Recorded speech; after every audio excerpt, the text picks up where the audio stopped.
Starbucks कॅफेचं नाव हे मराठीत लिहा, ठाकरे गटानं ही मागणी केलेली आहे। स्टारबक्सकडे त्यांनी ही मागणी केली आहे। चर्चगेटमध्ये स्टारबक्स नावाच्या बोर्डाला काळं सुद्धा फसलेलं आहे। आक्रमक कार्यकर्त्यांना मरीन लाईन्स पोलिसांनी ताब्यात घेतलंय। तर ठाकरे गटाकडून कार्यकर्त्यांनी आक्रमकपणे या ठिकाणी आंदोलन केलंय आणि चर्चगेट येथील स्टारबक्स नावाच्या बोर्डाला काळं फसलं, हे नाव मराठीत करा अशी मागणी ठाकरे गटाच्या कार्यकर्त्यांनी केली। या सर्व कार्यकर्त्यांना पोलिसांनी ताब्यात घेतलंय। तर चर्चगेट येथे स्टारबक्स हे नाव मराठीत करा यासाठी ठाकरे गट आक्रमक झाला। ठाकरे गटानं ही मागणी केलेली आहे।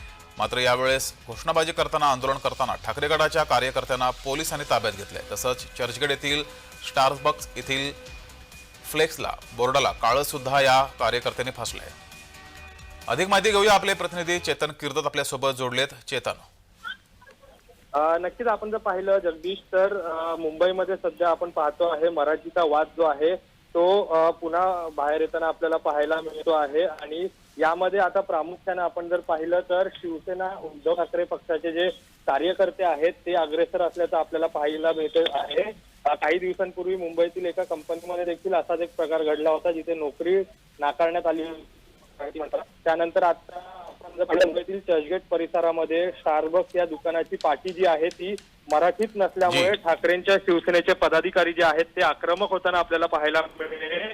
त्याच्याकडून स्टारबक्समध्ये काम करणाऱ्या कर्मचाऱ्यांना देखील जाब विचारण्यात आला आहे। तसेच स्टारबक्सच्या पाटीला काळा रंग स्प्रे करण्यात आलेला आहे।